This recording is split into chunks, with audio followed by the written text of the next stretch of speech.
thiang nim thiaring ni lo mai kham Mathaya dan chin tha Mathaya sia bung của trang sum thun ba sari thung hi Mathaya bung của trang sum thun ba sari ti chuan a zir ti na chuan bu seng tur tam hle sia ni ma sera thok tu te an tlem chu ti chuan a bu seng tura tu te ti turin bu nei pa ne na chuan nge ru atia ei hi kan lal pai so Krista tu sei ania azir ti te ne na sei ania tukina hian kan ne ra po a sei vele ni lal athu kan sia ta te lal pan kan ba tan mal mi som sa se mal som dirin athian ma bu ni ko trai lal pa thiang nim le ro ui ber tukina lal pa bo ruok thiang kar eko ran ho te mun rang tangin lal pa helai mun la suai ko ma lal pa helai mun ka local khom chan hi nang chuan khia kan suai tu te na lal pa ren pel tak an ruat ang takin tukina hian bisoring khom pui chu kan chun jom je ania lal pa voina hian khoi takin tharau thiang himin kan zaba hian mi ron pol tharla kan thu cha soi tu Reverend Dr. Ala Thanoi po atan kan tung try lal pa kan khom na thu sei athu cha kan thak tu te kan ngai thak tu te mangin try tiang ze lal pa tharau thiang ni maya kan zaba mi ron kang thuk tu chen I khoi na kan di ani I chuan lal pa kan hun zong nangin min nei sakla lali suwa Krista ron cho moyom che chu kan lal pa suwa Krista min kan di la che amen tuna chuan ko ran secretary kan somga kon tu ti tele ko ran hemi chal tang of this ko ran na kan fiat tu te ko kon tuang turin lo som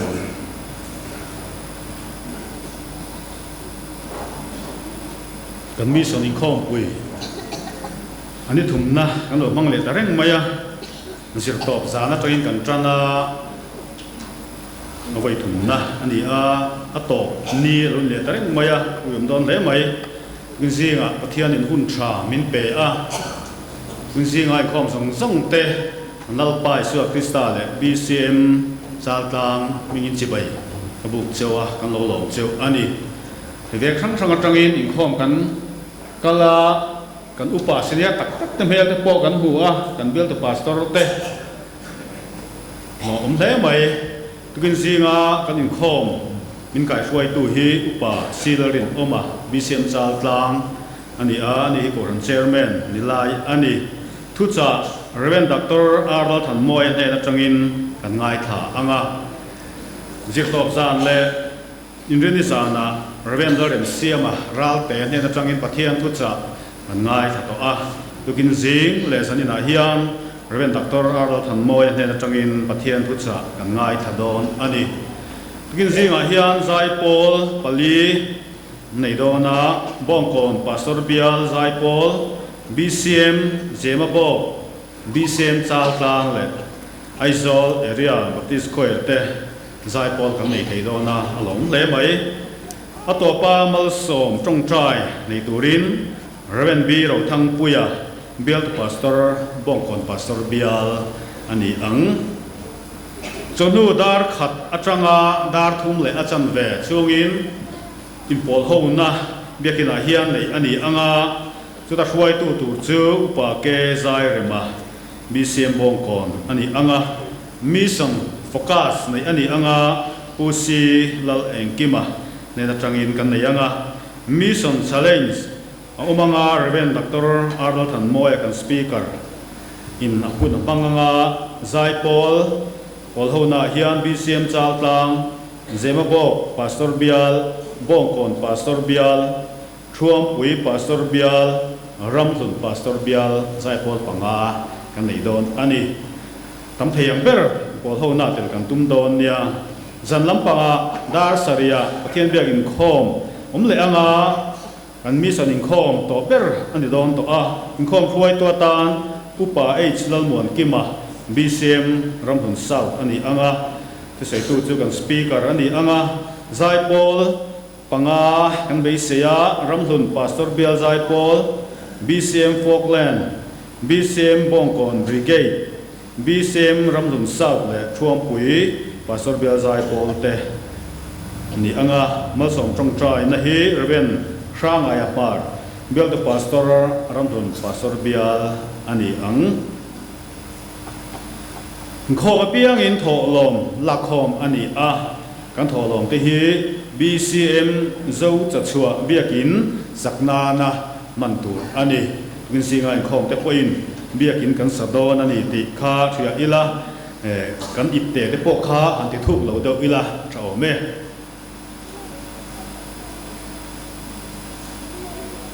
in khom ba na hian in hnuai a kwan thing pui le a me buat sai ani a in khom zong te thing pui in turin kan in soma anhuai chia hian in tur ani anga anhuai le kwan in thiar na a oma tin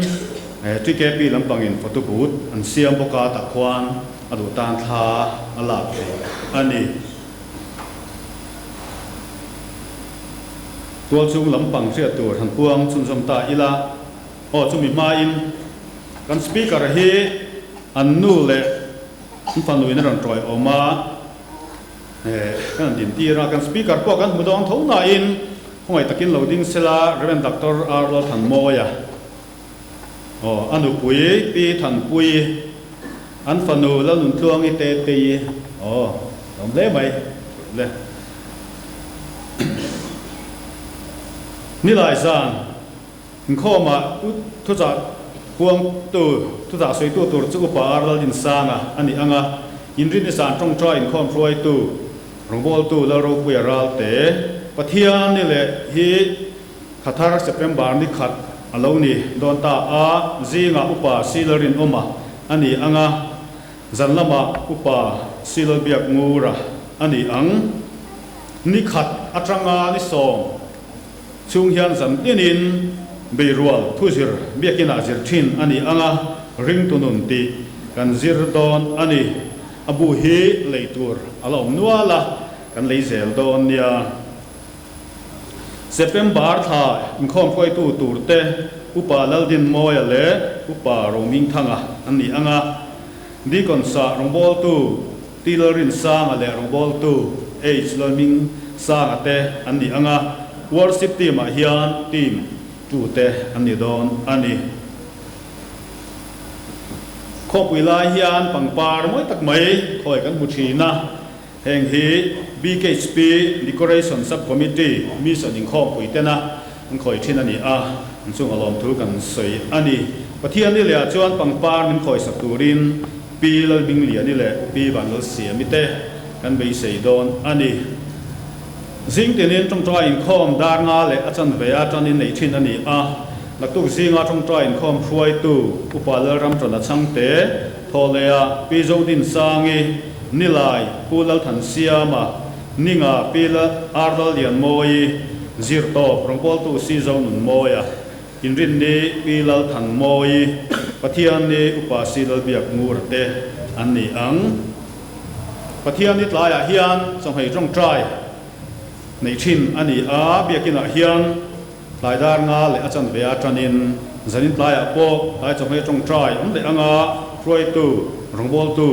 laro puya ralte ani ang vela Sunday school om lo anga pol ho na kal thep kan tum don nia pona khian BCM missionary PC Zodin Moi Nepal Baptist Bible College Kathmandu thokmek le khabusia oma kata ti leitu te mala oma tu chu kawnga in kan leidon herong bol zela tur ani aman cheng zani le somnga ani ten kan missionary reven zelal du oma Cambodia omek le khabuzia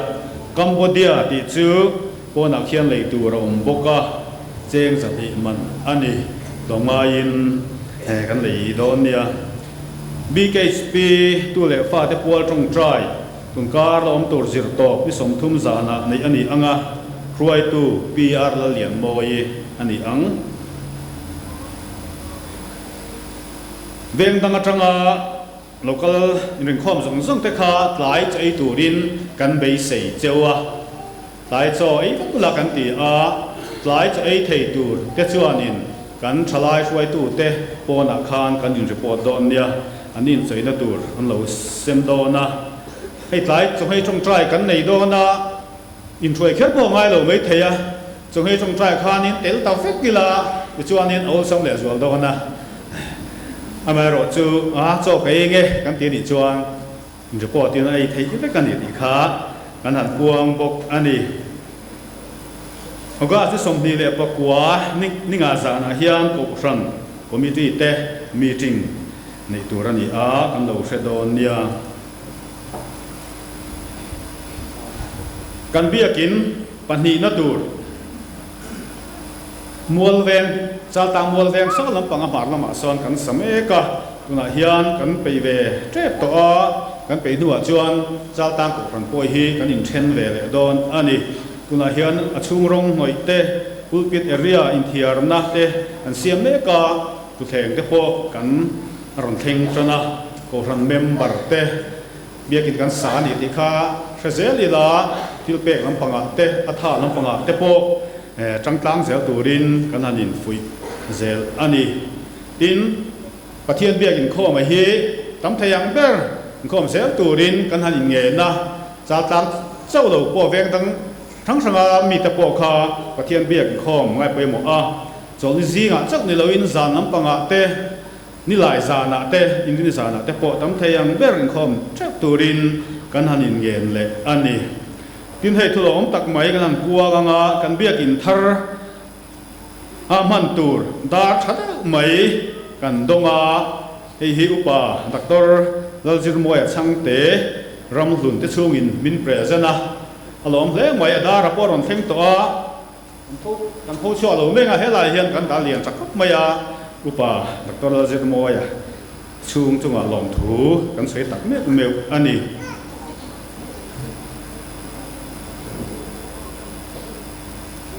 Ogas ni som thum le pakhat inrin ni dar som atanga dar thum chung hian bial huwa worship training BCM biakin brigade nei ani dona heta hian tual chung worship committee member te khuang pu te musician te harhil tu te sound operator zaipol conductor te le thu le hlalama atuyemi te chu tui piang te chu tel tur tel thei ani a hi worship committee la pang te pon lo seta ila tin do piang tan chim thei ani ti kha war takin kan han puang ani kan tual chom mission committee ten bookmark nal deuh mai an siama kha do piang tan a thona lak thei ani khang kha kan han puan thei te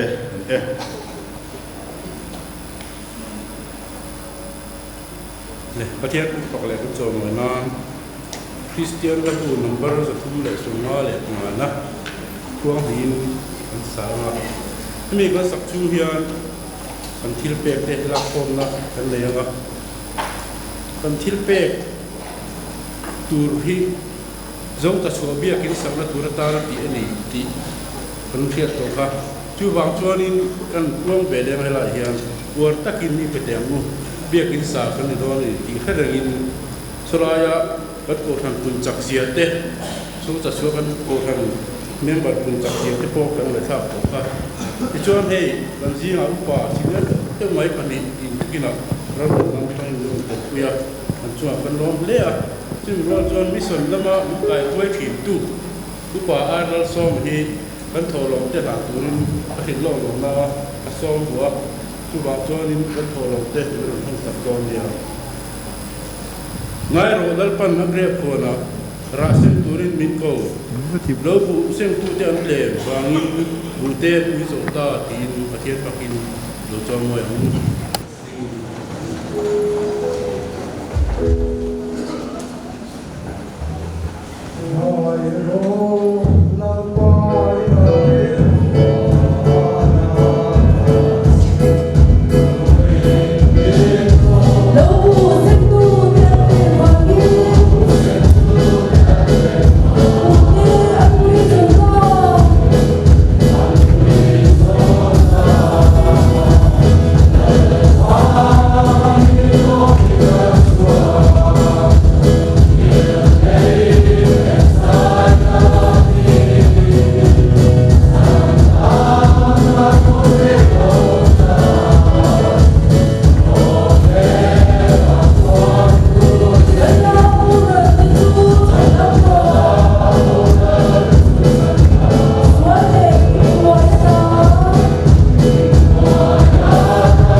til pek te la din trong trai lo phật la rin la bel la pathian in minh fakin hom lo sai tu kina hian kan van ni bi ka kan nau tam tak te har san thiar sen lo an to ka kan vel ram ten buổi nó nằm men là vẫn tộc lai cái này dòng lim takin nang ma minh fakin pun cha min la pe kan balong hen ke hilal pa kan thu reng ni lo vai khong na kan don ni kan lo me long thu kan phil la che tu ke nei ma kan lo kalin lo to so pe in sang na tu rem kan tiang kan lo la kho me hen ke hinangin mal min so sakla solai son i ramazau zel ni ti kan sia the kan long le mai he kan thil pek le te hinangin mal som turin ikuta kala pai su krista hingin kan la ne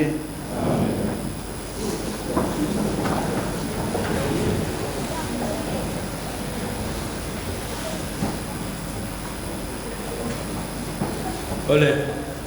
zai Paul pali an le do na bong kon pastor bial zai Paul BCM zemu ko BCM chalta aizol area baptist ko erte khami kan chia chua kan soirik ta na tam khan ko non lai do in ai do tin lo chua mai do ya tu na zai Paul te so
Something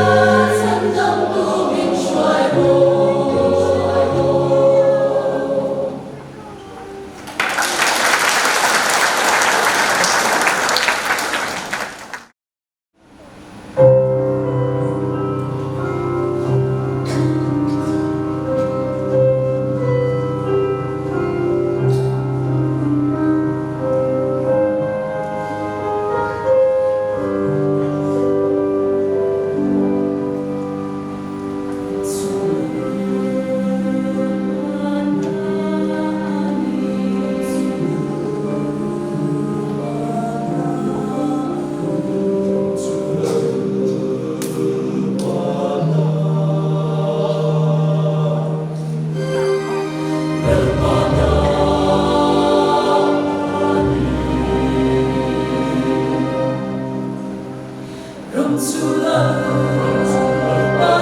bol ni som se ole tu na zor ko speaker ko som ko tukina mission in kompui mangtu te zong zong Isua Krista mingin cibai kan bu cewa pathian in min floya hei kan rom hanang takin aizol ko pui mun kuma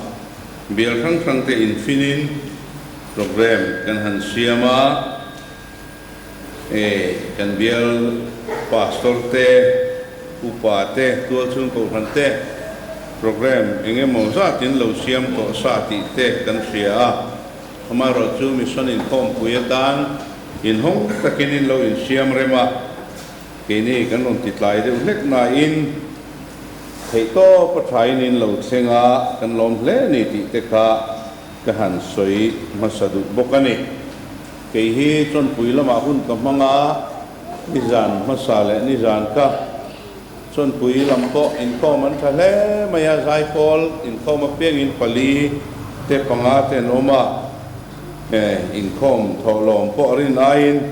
ni jana kan tholom te ka sing khat le sanga chuang dei ka ni ya helama po in kom te thabiau ti report te ka lo donga tholom po atha thokhat le maya aizol ko pui hian mission lam chu kan lo la tui pui vi maya ti te mi ngai tu chu tira long tlai lamin rin ain min cheng thaboka long tlai lam hin ti to lam hi chu an ti na thei boka that takin hun kan mang boka kan kalna pianga zaipol tu chung le bil zaipol te an chan bon len chuak tha em a bikin baptist choir le area choir te an rim le maya hei kan area choir ko hi mun thu man zaya lung le ya ko baptist choir ho kha an zai kwal zak zaka kun tha tak mai kan mang chho hi kan lom le ni tukina hian hei wein chon nulama mission focus ti tu pu eng ki ma hi handing ba rim tum selangin mit khat khani jong lo wa solam vi lama kan ho tu pa reng khani a kan soi du chu mission challenge ti kha ke kha hun min pe a minute somba kha ka soi don lo wa pathian fakin la ta kan sa ho banga pu eng ki ma hian a tu la ti ang zong in min hruayanga chon puya kan mission director in mission focus nei thunga kan promoter in republic bank changa ke ni pu eng ki ma kan changa hun ba nei khop maya man ni a lung le ya a mission focus chu angai nom le maya adik ta chon thin lunga khoya mit tui la pur khanin kan ngai thani tam theng ber ron tel turin kan som chewa tin abikin zai pol kan han ruat vak na chan te po ka in tem kan lau wang de te ni a ruat lo te kha kan all in ti le nu tam te kha kan lau khop maya zai pol lo po nu le pa te tam theng ber mission focus a khan ron khom turin kan som chu ani tin hei kan hoya helam he kan upasinia tak tak te kan ko ran puai tu te min toy om tha ti achiang le maya athamuan sa kan lom le mai tin thu cha ka soi mai hian thil soi du ka neya zan lama khani zaipol dang khanum le de vek maya angai khanum to lova zaipol ho hi an zai zana he ni a te hian in khoman zai zana te hian an zai lo hi chan an bo duak zel maya nang ni chin ni don lovin ka sia e chal tang biak in he pathian ni zinga ti tho e kan in khoma tukina zaipol palin oma kan khat em chuang lova nge in rem thiam nge ni ka fe lova sunday school hi kan lo sunday school ai ma tan sunday school min dia hi kan lo ngai poi mo le ti ka fe chu ka long tlai le lung le le ai zol la kan program a hian sunday school min dia lai tak hi apoi mo khop mai voi na poi sunday school min dia niang min lama niang tal lo ti la an khat le thu mai turania sunday school om lo hian kan bo duo zel mai he kan ti lo athako maya kan leo ni deu ve kan ni mun sang sanga ti te kha kan training ko ni sela he in kom kan che lutuk love tin ka soi tu makha he mission in kom pui kan bo sai chan he mission lama hian kan tan hiam ta ema ti lam ai ma in kan rong bol na hi pathian hian min throya BCM hi tian akal a ar zong hian tian akal zelani amaro chu kan malak na acha ang reng sia min ko tuan tam sia kan tuam seng mang lovani hei tun haya Southeast Asia lam ka hankala mission committee ka telve wangin mission lama tan lak tur ti te kan han soya mission committee member phei chu pariat lek kan nia India ramatangin pani chia kan om vea ka han tel vea e kan malak na khim kan report hian BCM mission he makan te em zela chu bang chuan ka han mu chu chu hemi Asia Pacific Baptist Federation APBF kan tia po hian BCM aya ho hlok le tangkai hi anom chuang lo khim ma chu bang chuan kan thei to pa kan tran so aya ke ni aya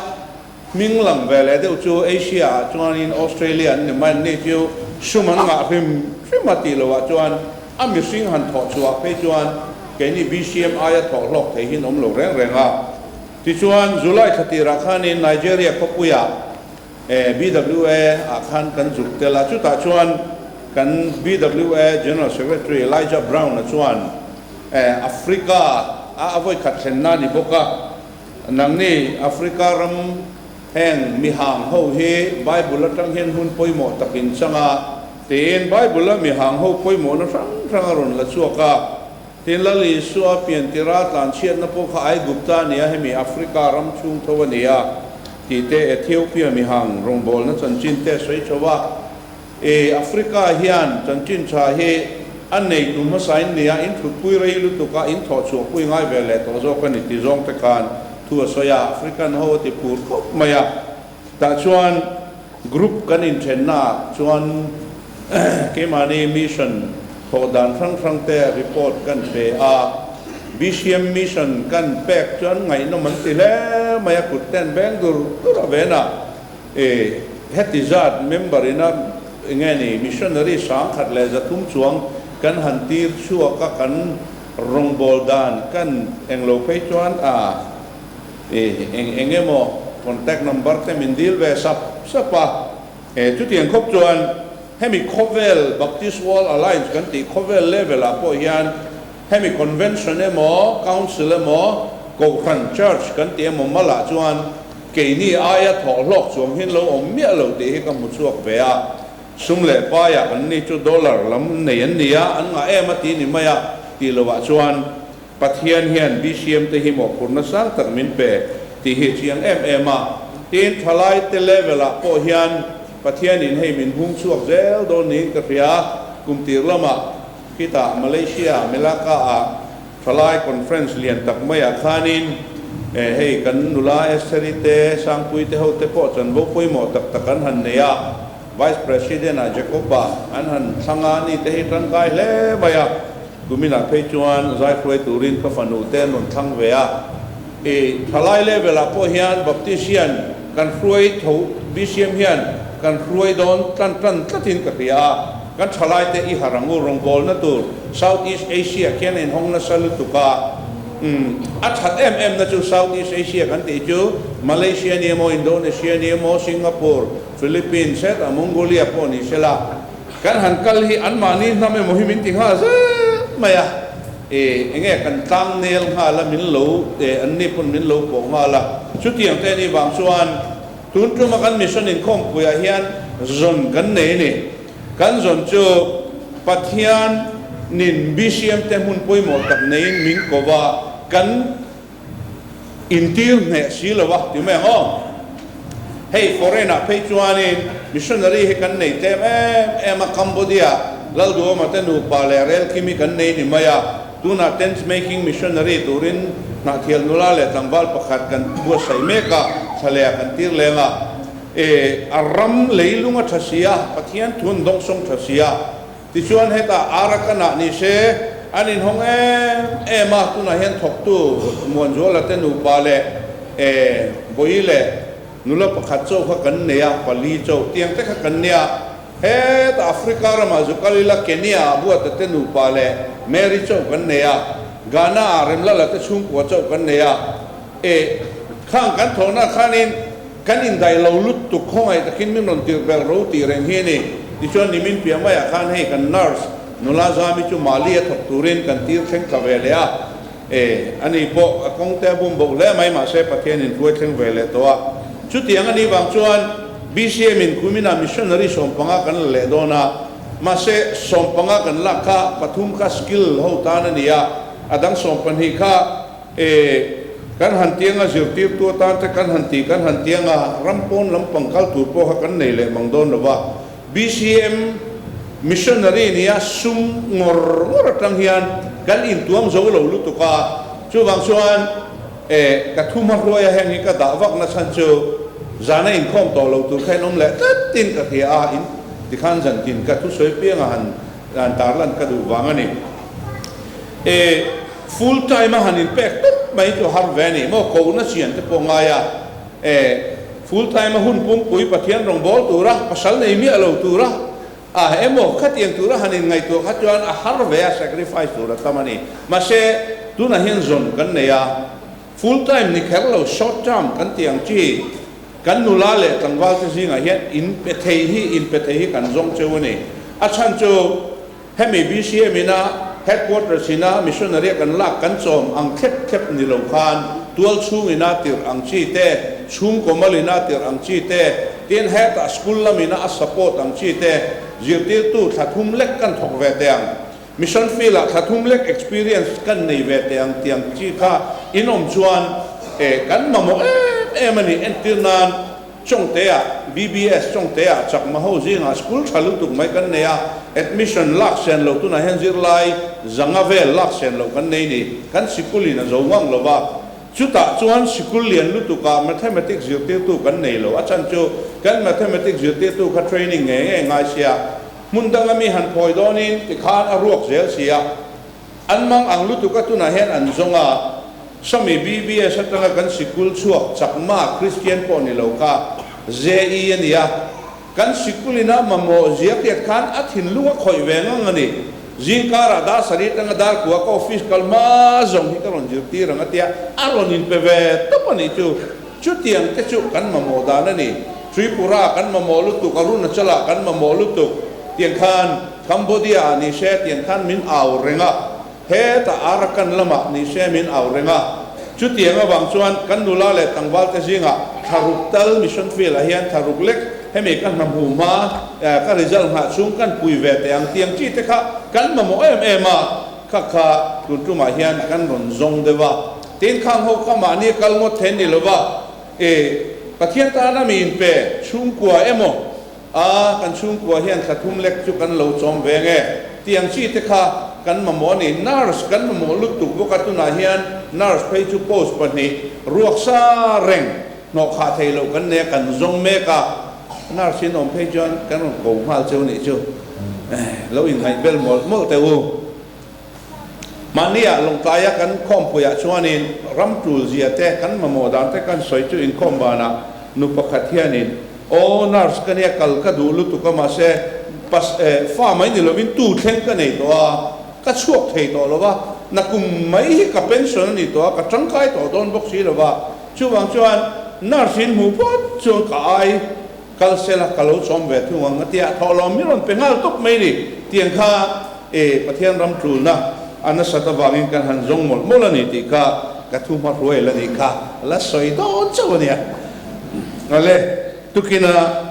กันทอลมจัดข้าเจียดานที่ผมบอกเวเจ๊สมหีปทุมชุนน่าตัดไม่มาเสด็จเราว่าไงล่ะเฮ้สิงหีและสังทุมและสมสรี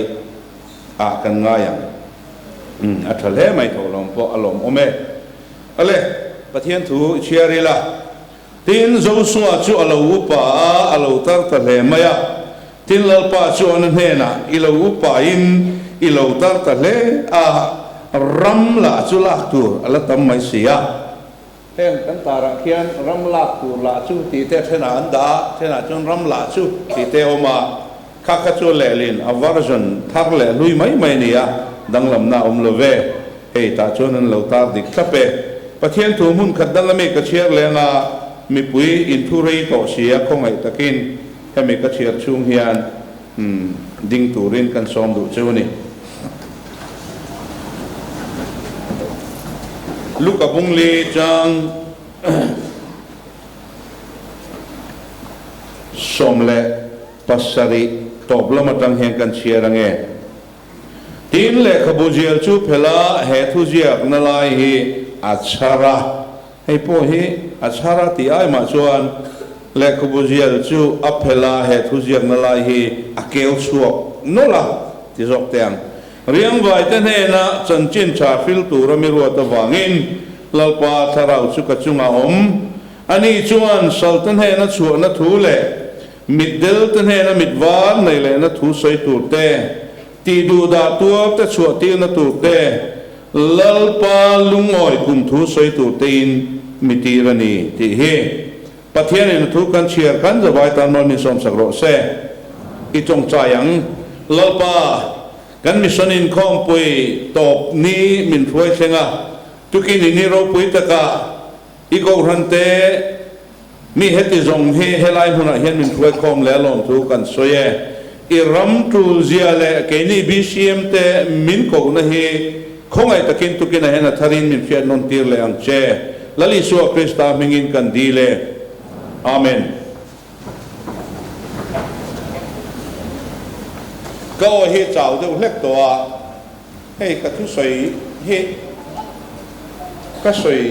โจลเมียแล้วก็สวยนะเฮสักทุ่มเดี๋ยวทอดีตัวแล้วมินให้เฮไม่คิดมินหันตีรินสักเดี๋ยวเล็กอุลาอาเชอร์โลตอกเวลกันเอาว่าก็ดูบกเสียตัวหวังชวนกันเงินช่วนี้ประเทศนี้มาสักการลุงเลยจานมาริโกรณะรีโมยกุดปุยกันมังอาจะต่อการนั่นทั้งอินวิลีทุกสยาจันโวตำไทยเขาไม่อัดเลมเบอร์ตุมินใจโพลและมิมัลใจส่งปฐุมออกมาอัดตำเดียวตุ่มก็จะส่งปรุกเตอมา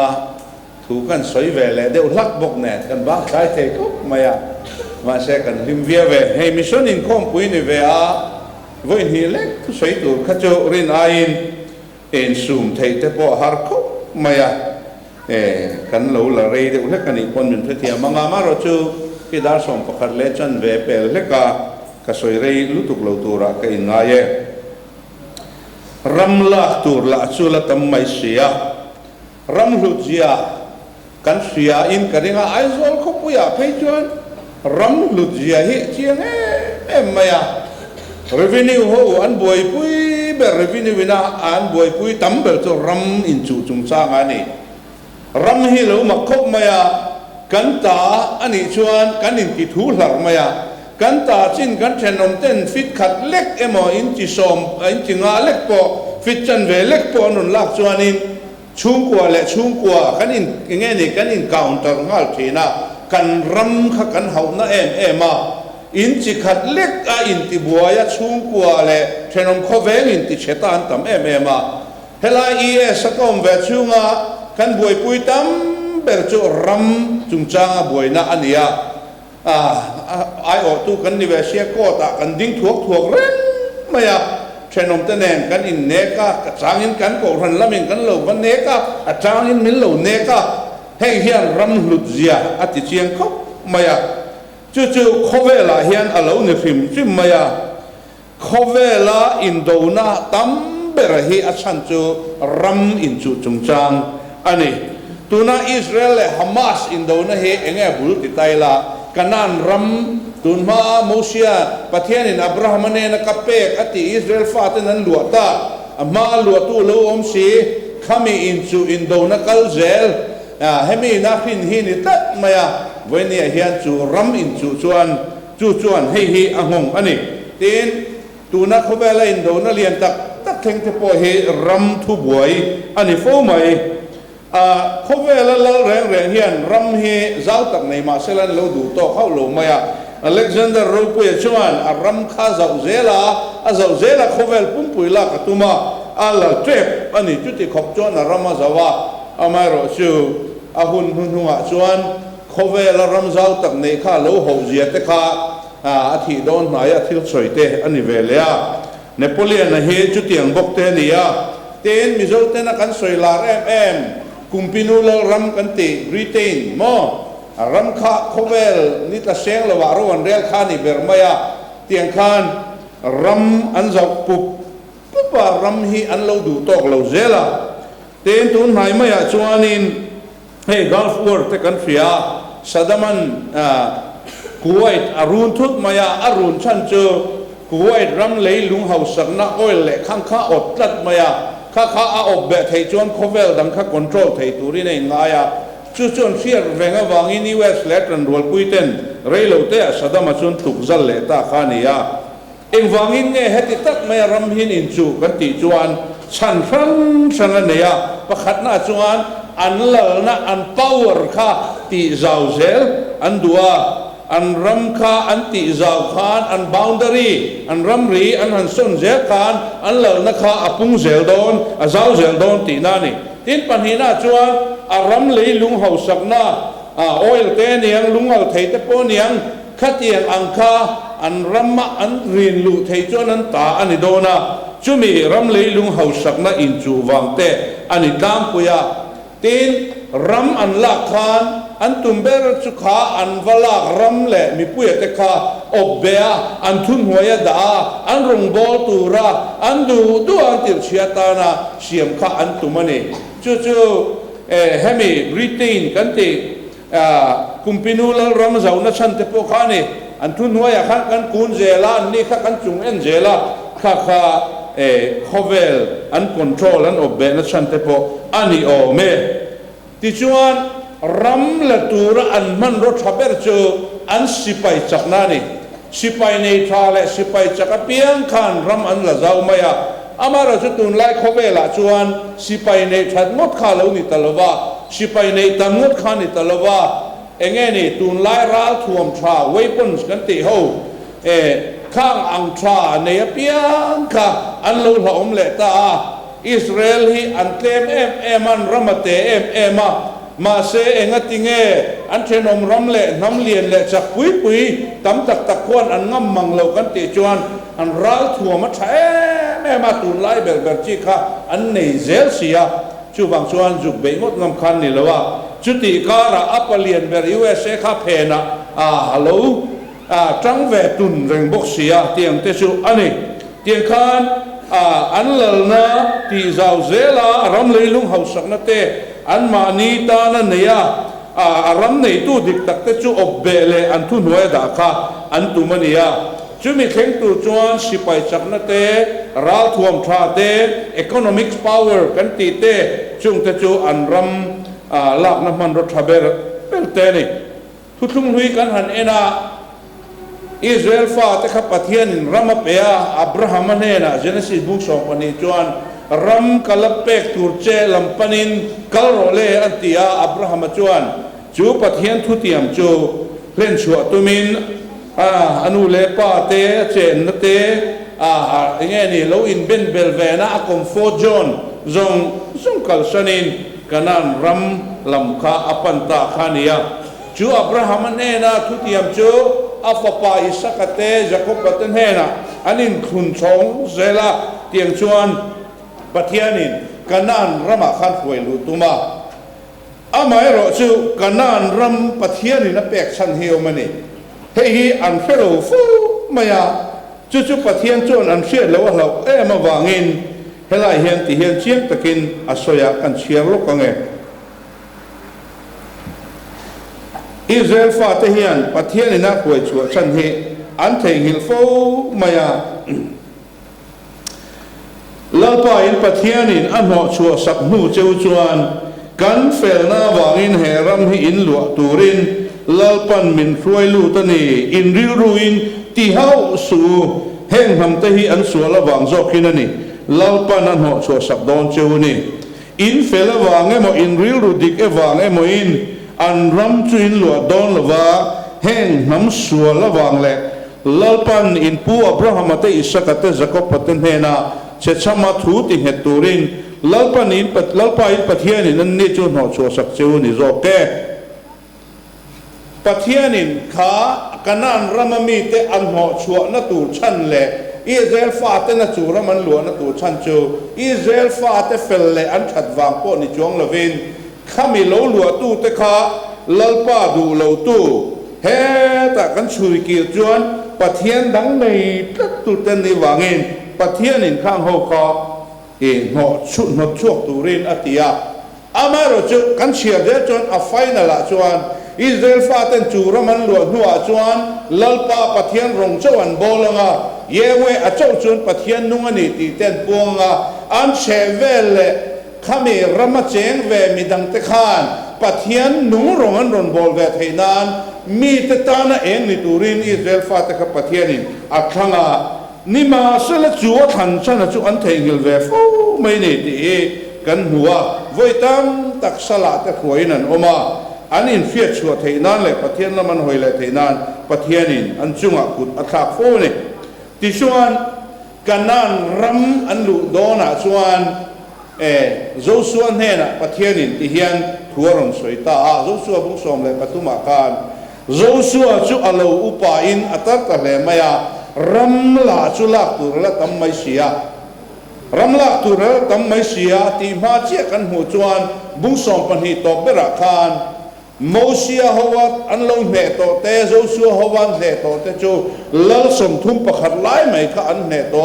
kul ro pui tak tak la ro pui tak tak kha an lo nei nan lo ti che to ma se kanan rama khan ram lak tu thapui pui kha la om teu mai sia helai thu ka chera piang hen ka thin lunga ti hian zo na oma ke ni mi fing te na kan ruam man na chu ni se Joshua chu lo upai na tak ta le mai sia ramlak tu chu la tam mai sia chu bangin nang aya chak jok nang aya tha jok midang kan ruat teng emo anang chu lo chol to ro ti khani om takani ma se pathianin Joshua ne na chol turina ti mi alova ramlak tu tam takala atia soi zo ro che khan chumi ram chu mi te isemanga chumi ram chu mi te chu ram nam chan tur ni atia asem dan tur fil mia maya pathian hian kal zero be zero iu pata itarta amairo chu ramlak tur hil tam sia I chol theilawani kal zero atina khan ngai tu ta ila pathian hian chol apollo heti lai hian mithiam tenan chu dan jon Joshua hi kum som ko tanga som ko le panga inkar nitura an ngaya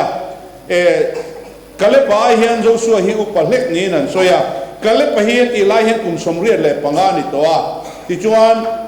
Joshua chu kum som ko mo ai tam deu lek mo nin ringa ma se pathian in choro ala ti mi alawa ramla tur akhila asem dan tur akhil hal mi maya kanan rampum pui kha apea achan ve la ka khanan lung oi thiang lawa lalpan rampum puya pe ka kha an chu an hau ve ngai ni thuthum thar kan kai hian ram hian zia dang lo nei ta dai maya thuthum thara chuan chan chin tha mathai marka luka zo hanate kan han en chuan pathian ram ti chu alo dang ta dai maya thuthung lui huna he tilaya mitina amua kutina khoi the geographical boundary le area nei angkha lo ni ve to lovin thuthum thara chuan pathian ram chu mi te thin lunga alo theng zo ka lalpa lalna alo thena Isu Krista chumin lalani ti alal le chandam tu apumna pathian ram kha alo theng ta zel zo ka chu lali su hian chiang takin asoya karam chu he khove lami hi tu ni sela ka thui phoi ten an beyang chu ti ten asoya ti chuan chan chin tha pali nan thu pui ber chu pathian ram lo theng tur chu mi bua sai na thu chu ni a baptist tu zo hana thu pui ber chu pathian ram lo theng don ta hnai ta ke chu kong bua sai tu mai ka ni tin lali suan chu pathian ram chan chin tha chu aron tranga pui ta khove la ron kal chan po pathian ram chumi te thin lunga din turin alo kalani ti chiang takin asoya tukina po hian helai he han uar ka tumber lai chu ni luka bungli chang som parukle chang som pakwa khan lali suan khovela alo kalchan a mission ram din tura aron kaldan le aron kalchan thupui ber te kha aron pom chu kani hey in thangram kan ne ya in thandona piang in party tinin an campaign na chuan an party manifesto non zuat thina ni min sor kamin khan lala kan sarkar chuan chu kan ti sakang chu kan tianga chu kan tianga tia ka ngai tu thina party active deu khang ang thuak bur phak ta khainom vem kar helova an re lai hian hei chu kan ti tak thelowang a te point ti ve tin karinga ma seng in re lai chon tha thei ang berin an ron duang chuak ve zel mai khania ta chuan an han sarkar po hian an manifesto chu an ti lo ting zo lo ma ti zo lo tin vek chi po ni lova maro chu ati thadewa no manga ti thalo deu ta chun om nge yanga kan te na zir te point chu ni theyang lali suan hela hian Nazareth manifesto or nei veni khovela local san chu kongli in konga in ti hian aron soifia pakhat na chuan riang vai te na chan chin cha pil turin lalpa tharau chu ka chunga omane te ni pathian in riang vai te na chan chin cha pil turami ro ta wangin min ordeina sunglam ordein kani ti kha asoi ma sabera adot le chuan ani chuan sal te na chuana thu soi tur le middel te na midwang nei le na thu soi tur te ti du da tua te chuati tur le lalpa lungoi kum thu soi tur ten mitirani kan in khom hi a uop deuh chut maya mut chuak deuh te poi no mani mo a mut chuak deuh kha chu mut thu ve mai ulangin ke po hi ka mut thu ve thina mà sẽ các Africa ram kal ron ho chu ka lok em na chu ka mut thu thì na ka ron sim ve mai ni chu ka sim reng theng em chu ka phelo wa hoi lo deuh te poi nom kha mut thu ke ti than lak lo hi om ve a mut thu tum sa tim te hi om ve a thau khat lai khan ka mut thu na sa deuh hlek thina kan nu hi mang ang le maya hetia helai upale rongbo tu te in mut thu khian koi tu te heng lai kan fa te kan nu pui fanau te an lo mang ang thina ni a che che palang ka pa so ka pu so ti lau re hian thu ka an ngai tha thei lo thina tiam che chon khei po a lo boi thina min han hau la chu tran hun kha ka lo nei tha ve khop ma ka dam do yang hi chu e ve lai mu thu ve thawang ka tia enge e tia hei ka tia nge elarji dam do hi ka e renga elarji dam do ania mu na te la kan ti kha chon mi kha khong ai deu le ka angoi ve ta deu ma ya a fe to lo mo ka ti kha kan unau pa Dr. Thomas a lo len khan a lo ve viau niang i dam do cho hi thak te atiang atinge dia amu thuna salu tu ka be kina hian atia eng dam doi ngai cho a i ya tia min han en tira ka dam doi e lai chu kan be a Dr. Thomas an en vungvunga hi mutna tel reng lo tia atel mok tia sin ka tia tel lo tia ka muta lo mai mutura mo ka lo ti mai ni ka mo he be kina hian ten ka chu kan in kha da muthi kan tum sa de tlata khang wang te kha lo ni a e poi ta chu he lama mi tam tak hi kan mut thuk che de pe jonin kan sum te khar lo ko hian khalam kha an lo tia setan on ruwa kha ani ve te in hapta ka sei le wat watang kale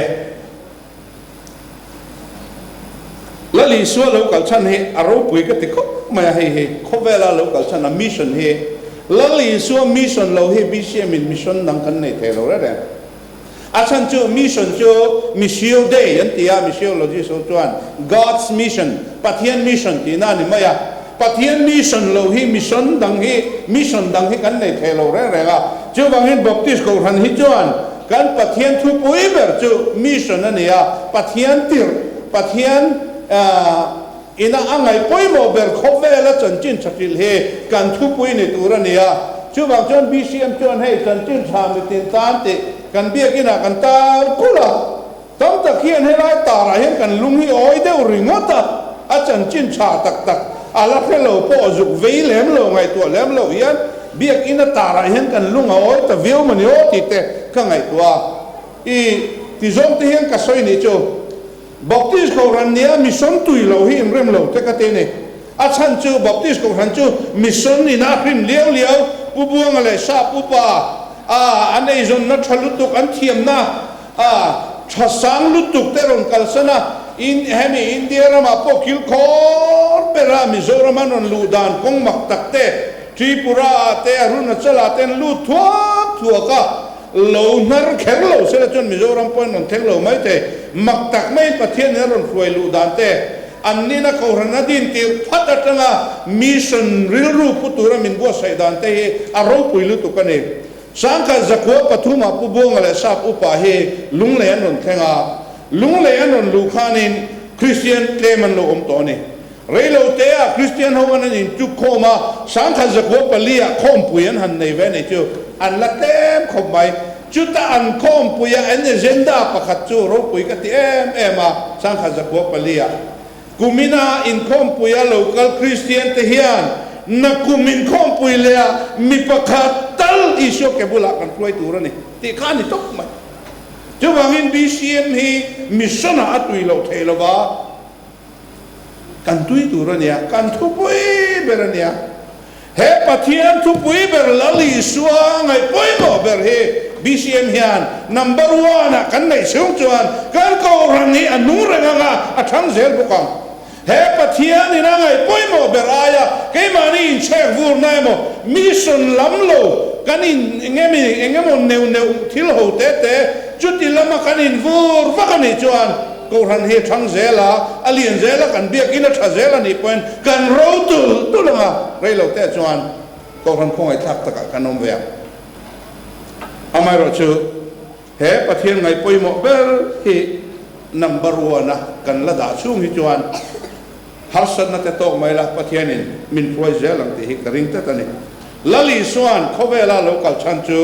riang vai ten he na chan chin thasila nia sal ten he na chuan na thu soi nia middel ten he na midwar nei le na thu soi tur le ti du da tur te chan chu ti tu te in chuta atut soi to per he ro pui ka tia lalpa lung oi kum thu soi tur ten mi ti ra ni helai lalpa lung oi kum hi eng kum nge mo ni le eng ti na nge mo ni le ti han jur tai la Leviticus bung som ni le panga khan kan mua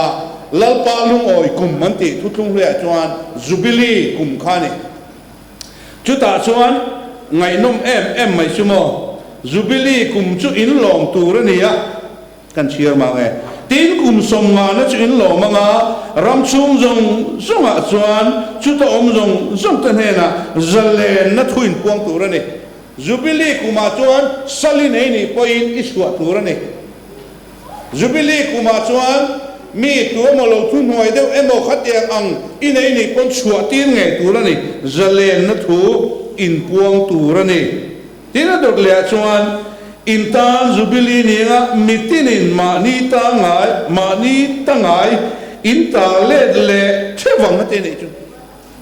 jubilee a chuan leiba entina an in mun ten lo da khaman le ten lo da khama khang jong po kha jubilee kuma chuan pekir le vector mani ta an nei le a salom jong tan zalen nan changa chu jubilee kum chulalpan in mangai turania chumi kuma chuan sal ne piang in chua zale nanga tin in lo to zong in le lo te in thil nei te in ta le anga avan ro pui em leiba in ngai dam kumania an din hun ngai an o le a an lo to te an nei le ani chu lalpa lung oi kum an ti chu ni thu thung thara hian eng khoi lai huna nge chu lung oi kum chu puana om veta kan ti chuan lali suwa krista le na tho hian lalpa lung oi kum thu kan mua lali suan isual na te ka sual na te kan kholo na zong purin cross anu na lana cross a thi dona atu soi nunung be dot tu a chuan akinta ti na soya akinta ti hian lapa nangin mission mi pekha kati zota khovela iram kadinta idu zom chu kalen suakta nangin titura min pek chu kati zota setan ne na kanin do na chu kaneta tin engkim pe felanita it is accomplished kati felta kati zota tin lali suan cross pa ina ati chan ati ro tin tu puanga chu pathian hian alo nem het tlap mai hebrai bung soma chuan an sual na te an kholo na te ka reng to lawang tinge la po tu khana soi jom ka an tan ka fapa athisi lali suwa krista thi na hian pa luoi to jubilee dik tak tumin puan sak to lali suwa krista thi na wangin salom zong te chua zalenin kan oma lali suwa krista chuan kan leibat zong min tlak sak to wangin kan din mun kan ho to chu lali suwa krista cross zara kan nei le ta chu jubilee dik tak chu nia chu mi la hello chu mi tam takan oma kan puan zel angai ni kan chen oma puan tu ra tam lutu he tilai amizoram chunga bru housinga chakma housinga baptisma sihi rong bol na te tin he ta north east te india ram khopui rang ranga south east asia he ta africa le ram ranga puan ngai atam em ani amai ro chu thu thung hlui hun le voinia khovel sarkar ten sipai chakna le ral thuam thra te manga raman la angkhani lovin ke ni ral thuam na te chu ti sami ni silawa kulpui nge ta te thiet tura pathian zara thilti thei takani te cross thilti thei na pathian ina afapa isu krista a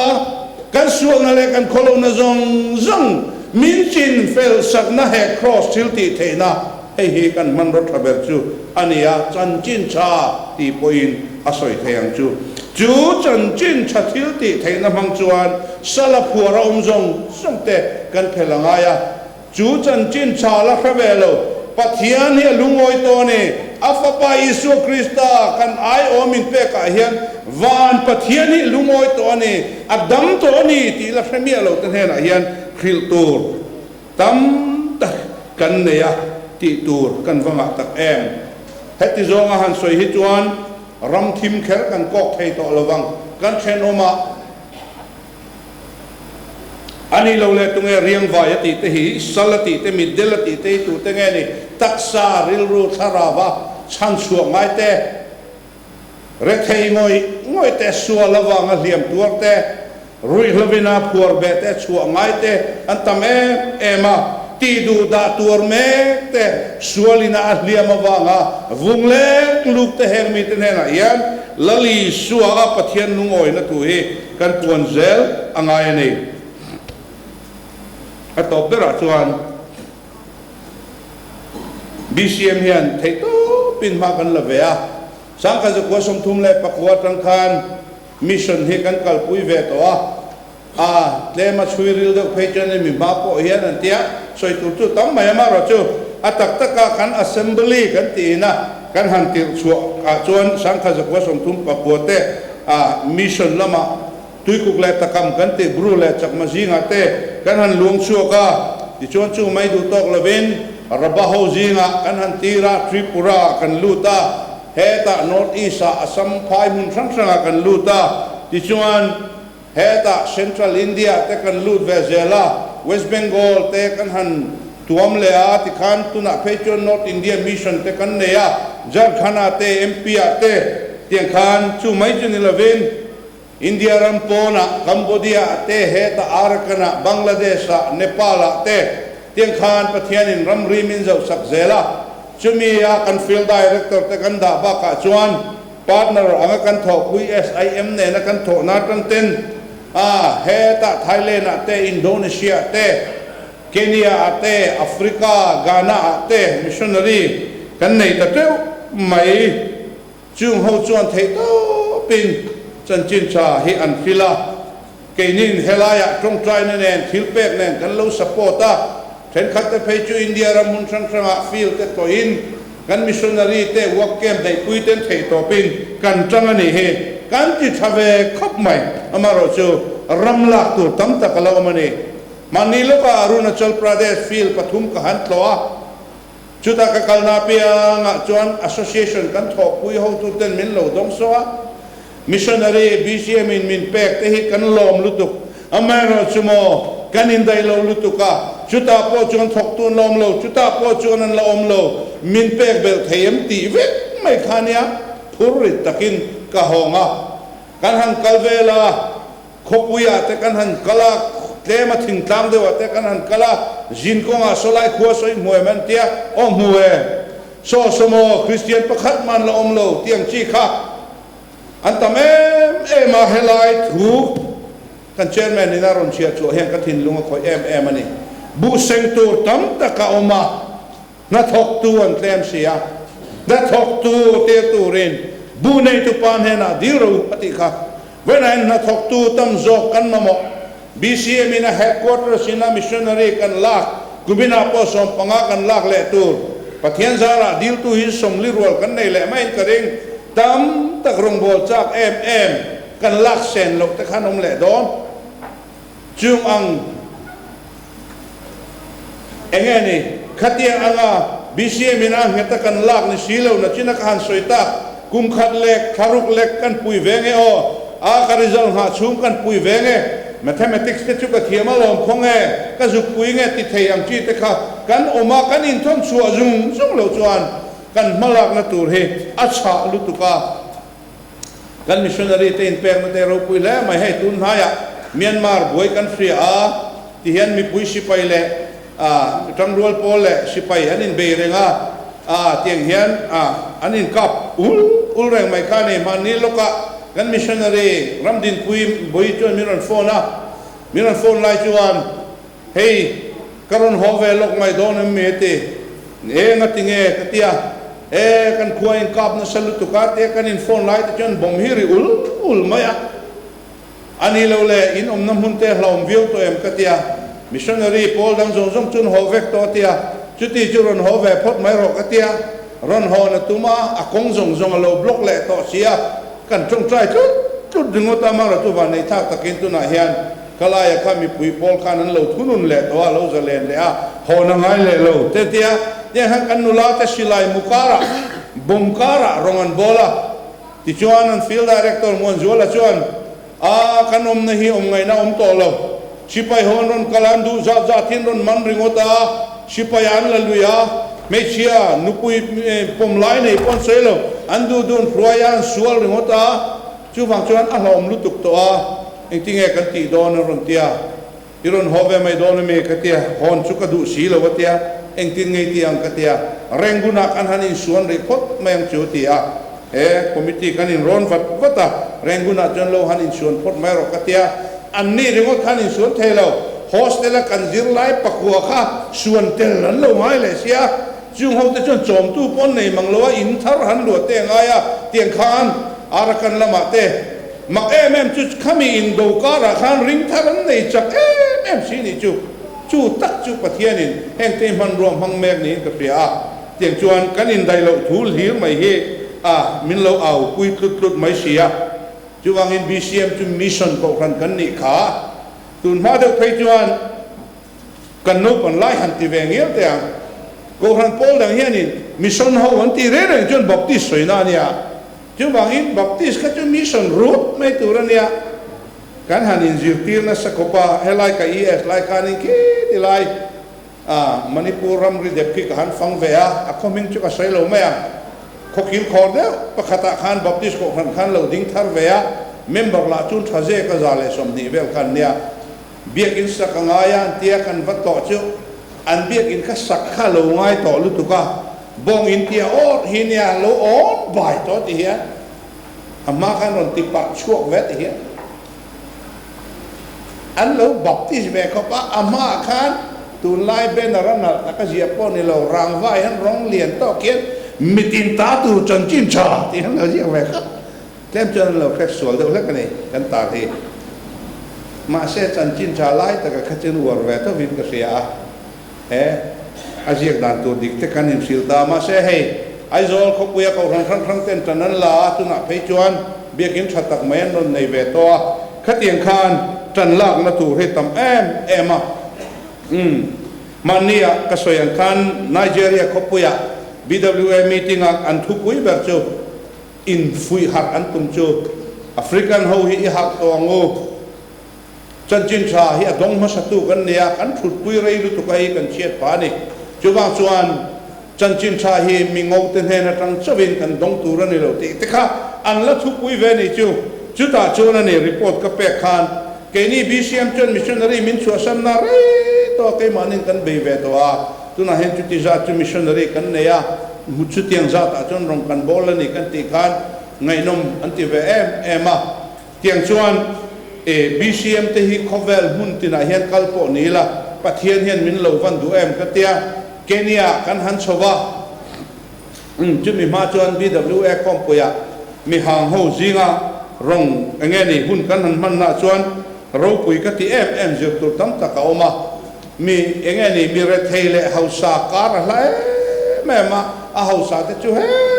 an nia sum le pai pon nei an motor po changkang ro pui tak tak te ni lai khan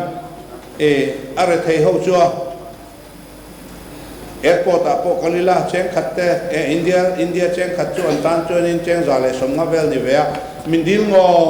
na chu tiang khop chuan are thei ho an hiam ve thunga chung zong chu chan chin cha an dom kha an thut pui rei tu ka chan chin cha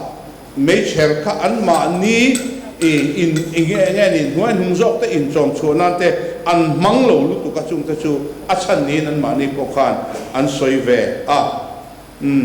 kan GS ka kan president lui pudin anen kan zukala Africa nom em na chumo kan varvu mai ni sap mo min ti deu mai pudin anen khan tha kan lak tha kan war ko mai pu chuna deu chukal se pe seng chuanin makan tingota ke ni pani po khango tak kha kan nia ama ro chu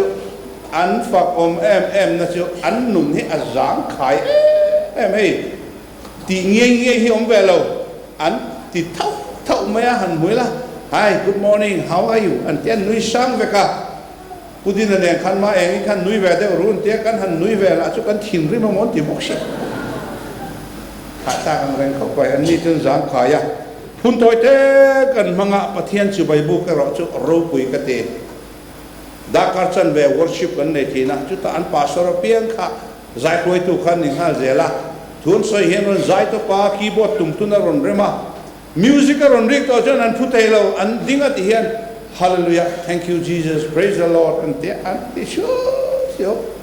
an nuam lutuk an nung lutuk hey spirit pathian sa rau hian min uap ta hian na te he kan ne ya mutluk lam chu om lo ve ko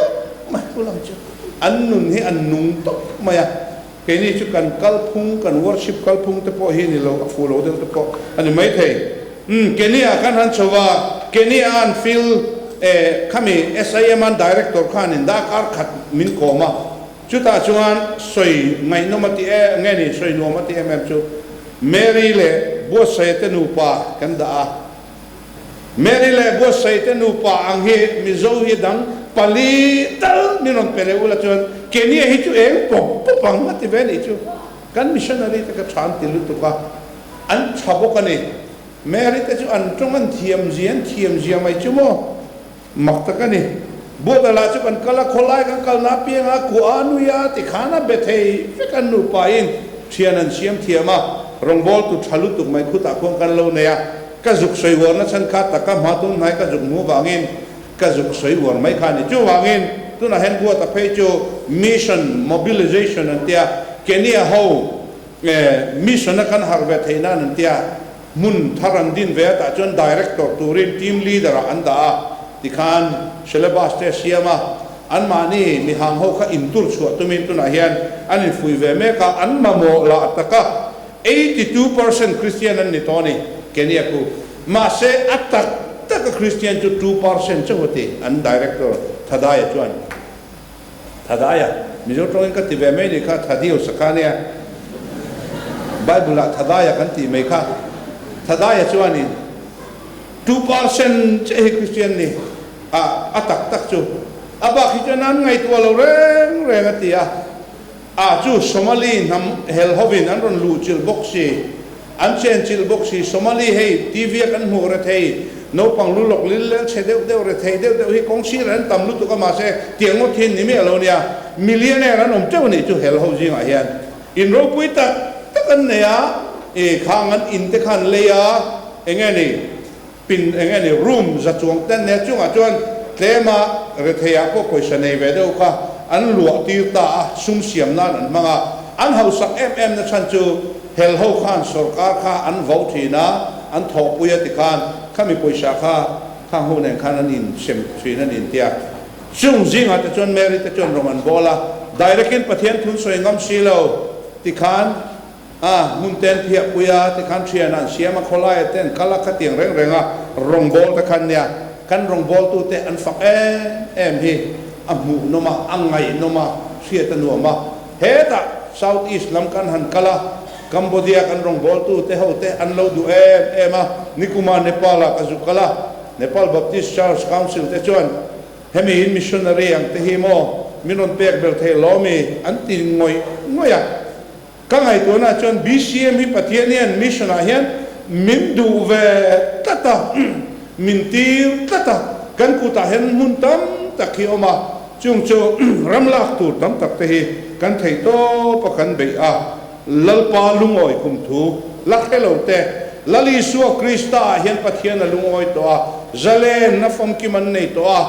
andin mun ngai chatuan nun na kan hlo to te kha i suwa zara kan nei le to ni ti te hi kan fil kan puan angai ni vai kha chu missionary ho hi africa ram pakhata rongan bola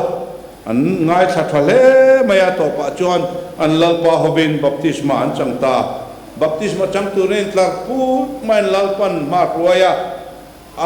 amile saten baptisma chan lai chuan an lalpa chu mai ruwa mit tuye ta tamaya an baptisma chan zo chuan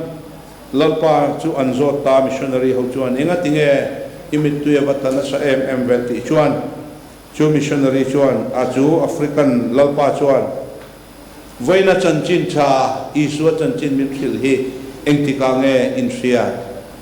tira zo tani chung sa pho chuan rei to kumzan hi ralta khan hi chu kan thede to lo man tia chuta african ho tu pa lalpa chuan chuti si min van fil har em ve nangnin ma na infecto engatinge voina so min ron fil kan pile kan pute kan unaw te tam tak voina kan chan ang changve lo hian an thito a engatinge min ba fil har ve te voina hen bcm pon kum za kan lom ta chanchin cha zara mal son na kan don te voina kan chanchin zong te hi chanchin cha wang ta kan ni ka ngai tu na lung che zonga enge ni a emotion zong ka ngai tu pe chon chanchin cha awanga I chan kha an ngai tu la keima mi mala ka chan te hi ka ngai tu a he chanchin cha ka nei ve wanga voine ka chanchin zong te hi aro pui lu tu hei hi la hello tam ta kanong sia chung mi ta fil ve tu chuan lopan min du a ramlak tu tam ta ka oma bu seng tu tam ta ka oma seng tu an tlem sia bu seng tu rin na thok tu tam zok an tu theinan bu nei tu pa ne na idi lang u tiang hian kan sol thei lo ti tu tam ta ka oma ni ti suain tani la zel te ang ato bera ka soi du chu hey bcm tholom system a hian central service mission in kan in ten poka central department noya central structure noya paria ta oma service noya parukoma mission chu fran pa lakin adinga khati zong han chu khatwan poisa han ten pok kan mission he alo tam vak lawang tena langani 32 mo 28% mo chu ni midam takin missiona kan tanhiam kan tholom za som nga po ting talo ti zong khan kan ngai tu thina ma se hei hi plemin kan khiat fu lo wa ngania voina field director som le pangar rual zette mission department a ke ni ho thok tu zong lo hi pastoral department central ina pek de ni a ram kan le na te kum tin motor pani pathum kan le na te eng zong hi property na pek te ni a chung ang zong han chu chuan a parcel ang coin kan tholo ma hian pathian ra mission a hian kan lamang tha em a department in man ni chu izir te ngu katia kan han thiar ta mission service ti tolawin mission education medical R&D tiang khang kan han thiar tia chu ta chuan mission a kan poison han chu alo sang lor lak maya adai ber tu medical pon azat ve poron phamang lo chu ti khop chuan mission a hian kan lati thavene maro chu ti tur tam tak om wangin ram la turin in bo sai zelila soi chak tak tak kalanga mai zan lama te kan la soi bel zel don nia ram la turin in bo sai thar zelang ulal pa na thu kan za tal man ni som charo se pathian fakin la kan sa hobanga kala sandu tak kan china han kan sa kan kalna pianga he lai kan du niang kan thak mai te zathum le somruk pathum na niam o nang ma thil ro puite an soi zion kan pathian ko pui athu phe to ngai le wakhan asiam che ma che nanti pathianin voina mal som na min pek chan he aro pui nan a chen nan a em mi turin ni ti fereng chungin he lai hilim takin kan sa anga ituan kan sak zo a he lai program kan huang hian bongkon pastor bial tu pastor reverend biro thang puya mal som na min tin turin som don nia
và nangel thiêng lim te sak ve thei lo lamoi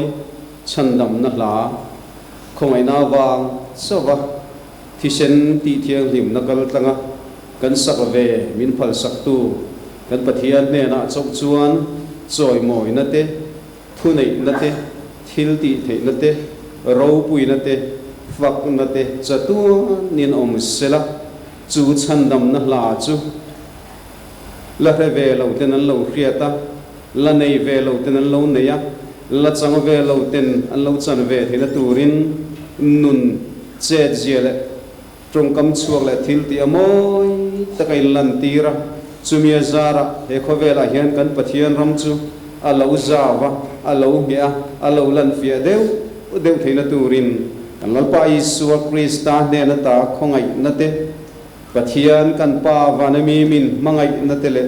thara thialim om puina akai hruina le chen chilna azir tin le thamona du om tak mai te chu in zahne na tuna le chatuan thinglo om zero se amen.